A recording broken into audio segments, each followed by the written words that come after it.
Alright, so today we're going to take a look at, this is part of the GoBox subscription kit by Dexter. We're taking a look here at Mission 2, the Engineer's Notebook, look at the obstacle course. So in Mission 1 is basically building this bad boy here, getting it up and running, making sure that it actually works and responds to the Wi-Fi and all that good jazz, which took me some time if you watch that video. This kit came with this smaller book. It came with some Dexter Industry stickers, I think 3 of them. I've got one on my computer, so these are the other 2. And you get a 3D printed awesome little robot that comes in the kit. And what this one is going to do is going to help us learn to understand how to code. And so there's not a lot of attachments or sensors, because in order to do that, you have to learn how to make a move. And so this engineering notebook works you through all the different challenges in order to be able to make your robot move. And in this case, you're going to be building a obstacle course, kind of designing something along these lines here at home, you know, from the garage, which I have right here, and just getting the robot to move and navigate around things. So this is what comes in the kit. So pretty straightforward, but a nice stepping stone. The first one was just getting it built. Now we're making it move before we get into some of the other missions. So we're going to jump in here, take a look at how to make it code using Scratch, which is a great interface for drag and drop to help kids learn how to code. And let's go ahead and jump on in that and see what we can do. Alright, so here we are at Mission 2. I have my robot car here backed up to the garage, and one of the things that I've done is, if you can see here, just to keep things as stable as I can to avoid more and more variables, is I have it where it's going to back up to the garage to the same position every time. I have a simple obstacle. I'm on carpet, so that may be an issue, but really I'm just trying to get it to go to stop in front of this flashlight. It's then going to hang left, and it's going to go to this pencil box, so I have to move some stuff out of the way, and then hang it right, and then end up right here by this GoPiGo 2 box to finish. So just a short little navigation course. And what you can see here is I'm already logged in. So my Raspberry Pi is turned on, and I went to the dex.local, got connected, and once you're on there, what you're going to do is you're going to click on this Scratch. And if you haven't done this yet before, it's going to go ahead here and log in. And you need to update your GoBox if you haven't updated before. I've already done that, so I'm going to skip that. You want to make sure your robot is selected at GoPiGo and not one of these other options. And you're just going to go to Start Programming. And this is going to close. It's going to warn you anything that's been open is going to close. A couple things that are really important. This is your Scratch, and you can find the tutorials in the Mission 2 instructions. I'm not going to show how to do all the coding. But when you go to save a project, when you go to save as, you just want to make sure that all your projects are being saved down here in My Projects. If not, you're going to lose them when your Raspberry Pi reboots. And so I had created one earlier called New. I'm going to go ahead and pull that up, but you want to make sure that you're saving to My Projects. That's really, really important.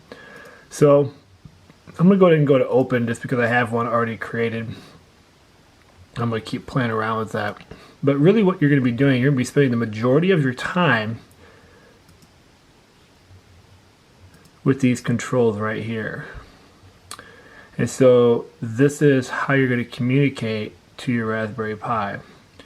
And so if we were to go, when the space bar is pressed on the keyboard, what do we want it to do? We're going to hit this broadcast. This is kind of like making announcements to your robot. And ready is something your robot doesn't understand. And so on the back of Mission 2, they've given you all these commands already that you can go ahead and type in. And so what you do then is you go right there to New Edit, and you just type in what you want. So I want to go forward.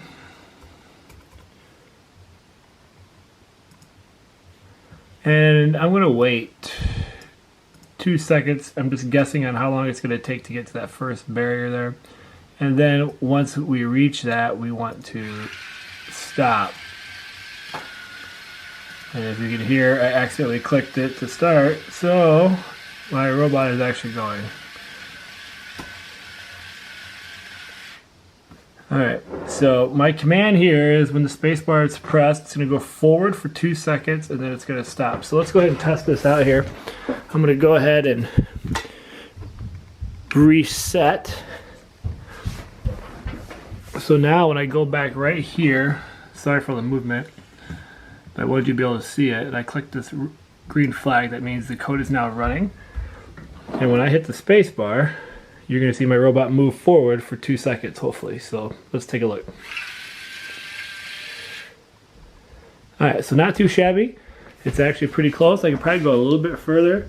You can see it didn't go perfectly straight, but straight enough. So what I'm going to do now is program it to hang a left and see if I can get it going all the way to that pencil box and then to there. So I'm going to go ahead and take that out, check it out, and see what I can do. And I'll be back in a little bit. Alright, so really for mission 2, this obstacle course is just getting kids used to Scratch. If they already have Scratch experience, this is going to be a super easy challenge and not very difficult for them. Especially if they have this card here, which is helpful, but it gives them everything that they need in order to make the robot move. A couple thoughts that I have. Once again, very easy to build confidence to get students to understand how to move the robot. There are no sensors, so at this point you can't add sound, you can't take pictures, you don't have the ultrasonic, you don't have other attachments to it, so all it can do is move. So you're basically just getting students to understand how to program to move the wheels straight, backwards, right, left, and what to do with the variables. So like for mine doesn't go very straight, so it would be a great conversation for kids to understand it's because of the surface that I'm on carpet. Would it impact it if it was on cement or something else? The other challenges, which I've done with Lego EV3 robots for years, and the basic stuff is, can you program your robot to go 3 feet and stop? Can you program your robot to go 2 feet and then backwards and end up back where it started? And getting the students to understand how each robot might be a little bit different, and you have to change your code accordingly.